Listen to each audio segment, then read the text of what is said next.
हमारी वजह से कि हमारे इस ड्रामे के हाल में पहुंचने में बहुत ताख़ीर हो गई। मैं बहुत शर्मिंदा हूँ आप सबसे कि सफ़र में ताख़ीर हो गई, और इसीलिए मैं अपनी बात को तूल भी नहीं देना चाहूँगा। इस ड्रामे के तख्लीक़कार यूसुफ सफ़ी साहब और दीगर मोअज़्ज़िज़ हाज़रीन, मैं अर्ज़ करना चाहता हूँ कि इस ड्रामे में हाज़िर होकर मुझे जो बेइंतहा मसरत हो रही है, मैं उसका सही अल्फाज में शायद मैं उसका इजहार न कर सकूँ। कड़पा जैसे शहर में, जो बहुत बड़े बड़े शहरों से बहुत ही एक दूर उफ्तादा शहर है, जहाँ की तहज़ीबी ज़िंदगी और सकाफ़ती सरगर्मियाँ उस नौइयत की नहीं हो सकती जिस तरह की बड़े बड़े शहरों में, बेंगलुरु, बम्बई, दिल्ली वगैरह में होती हैं। लेकिन आपने ये ड्रामा यहाँ स्टेज करने का इंतज़ाम करके उन बड़े शहरों की बराबरी करने की आपने बहुत ही कामयाब कोशिश की है, जिसकी जिस कदर भी दाद दी जाए कम है। मैं सोच भी नहीं सकता था कि छोटे से शहर में इतनी बड़ी सरगर्मी हो सकती है। यूसुफ सफ़ी साहब से हमारी मरासिम बहुत ही हाल ही में कायम हुए हैं, लेकिन मैं आपकी सलाहियतों का बेहद कदरदान हूँ। आपकी अदबी सलाहियत और बाहिसियत मुखलिस इंसान के, मुखलिस शख्स के जो इज़्ज़त व एहतराम मेरे दिल में आपके लिए मैं शायद सही अल्फाज में उसके इज़हार न कर सकता। लेकिन ये ज़रूर मैं अर्ज़ करूँगा कि आपने यहाँ की तहज़ीबी ज़िंदगी को जो तमावुल और सबक देने की कोशिश की है, ये तारीख़ में सुनहरे अल्फाज से लिखी जाएगी।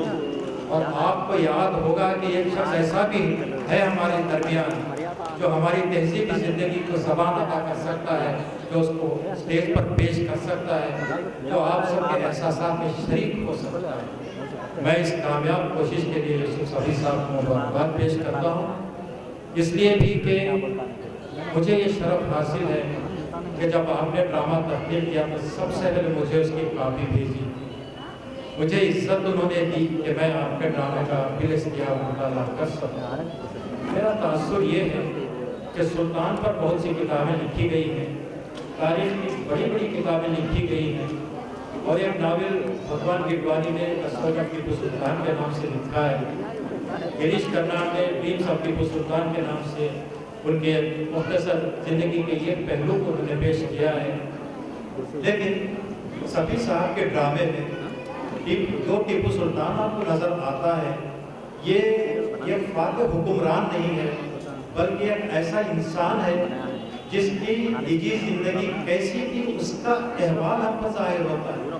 इस पहलू को किसी तारीख़ निगार ने, किसी मौर्रिख़ ने, किसी अदीब ने आज तक ज़ाहिर नहीं किया।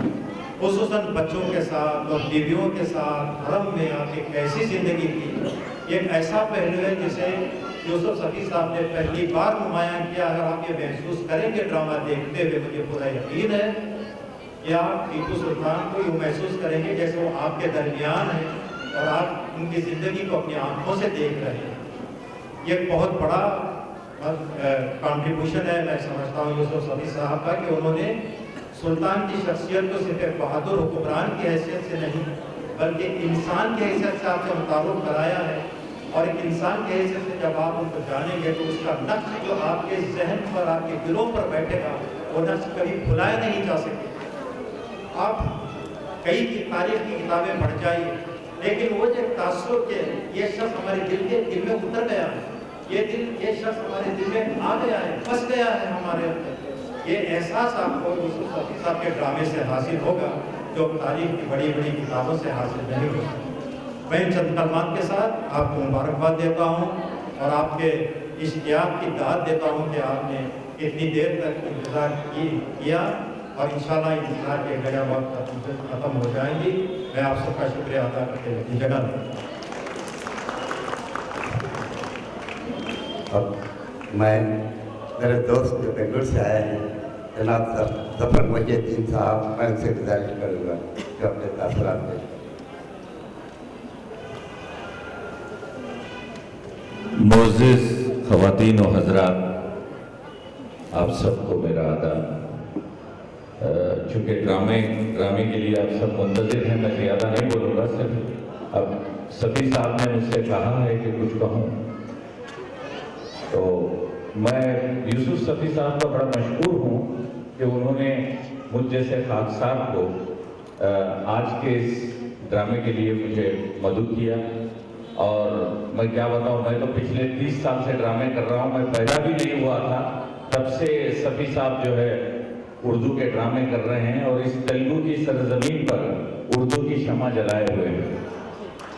तो आज सुबह से वो मुझे 2-3 बार फोन कर रहे थे, तो मैंने कहा कि मैं समझ सकता हूँ एक ड्रामे डायरेक्टर की क्या हालत होती है शो से पहले, आप मेरी बिल्कुल फिक्र ना करें। और उन्होंने जो मौजू इस पर, तो वैसे तो उन्होंने बहुत से ड्रामे किए हैं, जो आज इस मौजू पर वो ड्रामा कर रहे हैं, शेर दक्कन टीपू सुल्तान।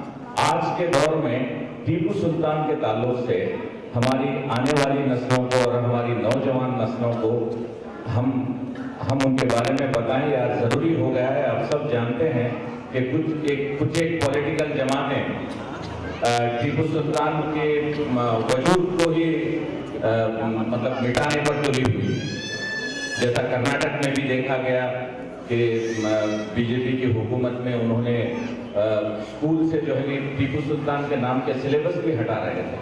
ऐसे में सफ़ी साहब इस उम्र में जो टीपू सुल्तान पर काम कर रहे हैं वो बाइसे फ़ख्र है और आज की ज़रूरत है। मैं इसके लिए सफ़ी साहब को बहुत मुबारकबाद देता हूँ।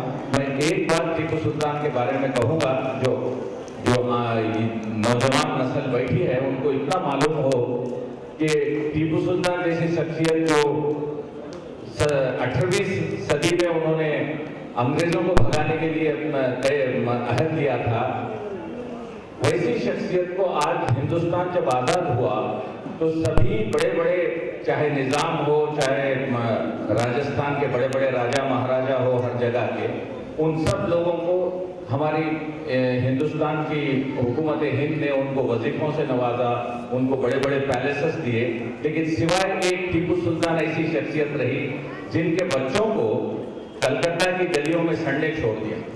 जबकि ये आदमी अंग्रेजों के खिलाफ लड़ा था, जबकि वो लोग अंग्रेजों के सामने घुटने टेके। तो ये एक बहुत बड़ी बात है, आज की नस्ल को जानना चाहिए कि टीपू सुल्तान कौन थे। बस मैं इतना कहकर अपनी जगह लेता हूँ। बहुत बहुत शुक्रिया सभी का। अब काबिल एहतराम जनाब अजीजुल्लाह बेग से गुजारिश करूँगा कि अपना मैसेज दें और दरमियान मजीद की दीवार ना बनना चाहता हूँ। मैं आपसे गुजारिश करूँगा कि अपना पैगाम सुनाएं। अस्सलाम वालेकुम। मैं यूसुफ सफ़ी साहब का शुक्रगुजार हूँ कि उन्होंने नाटिस को यहाँ याद फरमाया और मौका फराहम किया कि मैं उनके फन से आगाह हो सकूँ। मैंने उनके ड्रामे का सीधा मुताला किया है और मुझे बहुत खुशी है कि उन्होंने बहुत आसान फहम और बहुत ही दिलपज़ीर ज़बान में इस अफसाने को लिखा है। यकीनन आप तमाम इससे महजूज होंगे। मैं आपके साथ बैठकर ड्रामे का लुत्फ़ उठाना चाहता हूँ, ना कि तकरीर करना चाहता हूँ। इस मौके पर मैं डॉक्टर राहिद इदाई साहब का भी शुक्रगुजार हूँ कि उन्होंने नाटिस से अपनी किताब की रस्म रुनुमाई का मौका इनायत किया। मैं उनको भी दिली मुबारकबाद पेश करता हूँ और बहुत ही अहम मौजू पर और बहुत ही अहम शख्सियात पर आफ्ताब वेलूर एक ऐसी नायाब किताब है हम तमाम के लिए कि जिनसे हम हमारे असलाफ के कारनामों का, उनकी ज़िंदगियों का और उन्होंने जो कारनामे अंजाम दिए अपनी ज़िंदगी में, उनसे हम रोशनास हो सकेंगे। इसके लिए मैं आपका बहुत बहुत शुक्रगुजार हूँ। चलिए हम ड्रामे का लुत्फ़ उठाते हैं और उसके बाद ड्रामे पर बहस का मौका हमको आइंदा भी मिलता रहेगा। बहुत बहुत शुक्रिया। अब सबसे आखिर में मेरे अजीज दोस्त जनाब नज़ीर अहमद साहब से गुजारिश करूँगा तो अपना मैसेज दें। अस्सलाम वालेकुम रहमतुल्लाहि व बरकातहू। जलसे के सदर जनाब सैयद यूसुफ सफी साहब और व्यास पर बैठे बहुत सारे बड़े बड़े हस्तियाँ हैं, सबको मेरा अस्सलाम वालेकुम।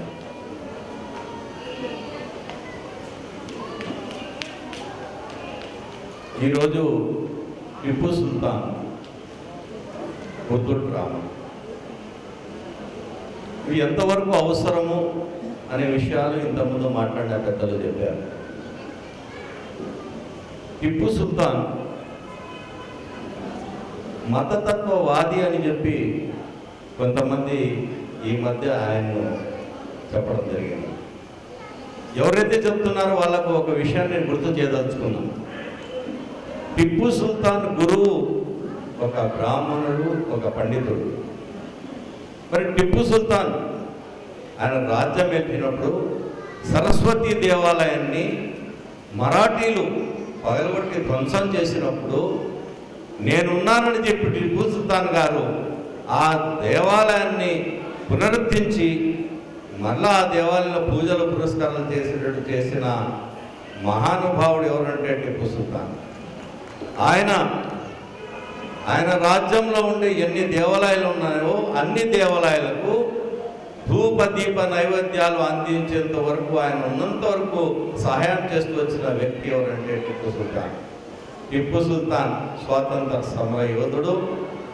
బ్రిటిష్ వాళ్లకు సొంతంగా మెజైల్స్ తయారు చేసిన మొట్టమొదటి వ్యక్తి భారతదేశంలో ఎవరంటే టిప్పు సుల్తాన్. మరి ఇటువంటి టిప్పు సుల్తాన్ గురించి కర్ణాటక ప్రభుత్వం ఆయన జన్మదినం చేయాలని అంటే ఆయన స్వాతంత్ర సమరయోధుడు అనేది పక్కన పెట్టి ఆయన మతతత్వాన్ని ముద్ర వేయడం అని ఎంతవరకు సమంజసం నేను అడుగుతున్నాను. ఆయన ఖడ్గం లండన్లో ఉంటే ఒక వ్యక్తి ₹1 పెట్టి తీసుకొస్తే ఆయనను పొగుడుతారు, ఆయనను ప్రశంసిస్తారు, కానీ ఆయన జన్మదినం చేయాలని అంటే దాన్ని అడ్డుకుంటారు. మరి ఈ రోజుల్లో ఇప్పుడుండే ఈ ప్రభుత్వాల్లో ఈ రకమైన ఆటంకాలు జరుగుతున్నాయి. మనమందరం ఇక్కడ టిప్పు సుల్తాన్ గారికి ఆయన స్వాతంత్ర సమరయోధుడు కాబట్టి ఆయనకు మనం స్మరించుకోవాల్సిన అవసరం ఉంది, ఆయన తలుచుకోవాల్సిన అవసరం ఉంది, ఆయన గురించి ప్రజలకు తెలియజేయాల్సిన అవసరం ఉంది. ఆ అవసరాన్ని యూసుఫ్ సఫీ గారు గుర్తించారు. సంవత్సరానికి ఏదో ఒక డ్రామా వేసి మత సమరస్యాన్ని చాటుతూ ఉర్దూను కడపలో ఉర్దూ ఉంది ఇక్కడ అని చెప్పి బ్రతికిస్తూ ఉర్దూ డ్రామాలను ముందుకు తీసుకెళ్తున్న యూసుఫ్ సఫీ గారు ఎంతో అభినందనీయులు. మరి యూసుఫ్ సఫీ గారు చేస్తుండే ఈ ప్రయత్నం సామాన్య విషయం కాదు. ఒక డ్రామా వేయాలనంటే దానికి ఎన్ని అడ్డంకులు ఉంటాయి, ఎన్ని కష్టాలు ఉంటాయి అని అటువంటి అడ్డంకులను అటువంటి కష్టాలన్నింటినీ అధిగమించి ఈరోజు మన ముందు ఒక ఉర్దూలో ఒక డ్రామాను తీసుకొచ్చి మనకు ఇక్కడ ప్రదర్శిస్తున్నారంటే మీ తరఫున, నా తరఫున, అందరి తరఫున యూసుఫ్ సఫీ గారు నేను अभिनंदिస్తున్నాను. बहुत बहुत मुबारकबाद देता हूँ. यूसुफ सफी साहब बात करते हैं तो उनके पास वो सुलूक, वो मोहब्बत मैं उनको देखते ही ऐसा है, छोटा बच्चा भी उनके सामने अगर आ गया तो उनके सामने, बच्चे के सामने भी झुक जाते हैं, झुककर बात करते हैं, मोहब्बत से बात करते हैं. उनकी वो खुलूस, वो मोहब्बत मुझे यहाँ तक दावत देते ही मैं यहाँ तक आ गया हूँ. मैं फिर एक बार आप सब लोग की तरफ से यूसुफ सफी साहब को मुबारकबाद देता हुआ मैं अपनी जगह लेता हूँ. अस्सलाम वालेकुम. बहुत बहुत शुक्रिया जनाब नज़ीर अहमद साहब, आप तो मेरे छोटे भाई हैं, आपकी मोहब्बतें हैं. मैं जनाब खुसरो साहब से गुजारिश करूँगा कि अगला प्रोग्राम चलाएँ. ड्रामा शुरू करने में कुछ ही बमा जगह हैं. मैं चाहता हूँ कि आप तमाम अंदर नीचे आ जाएँ ताकि ठीक नीचे बैठने का इंतजाम करा जाए.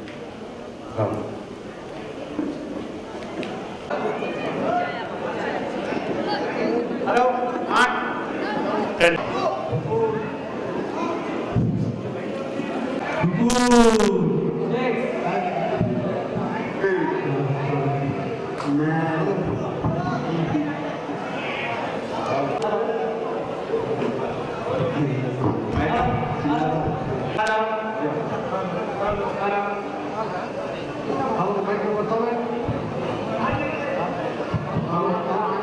Hello.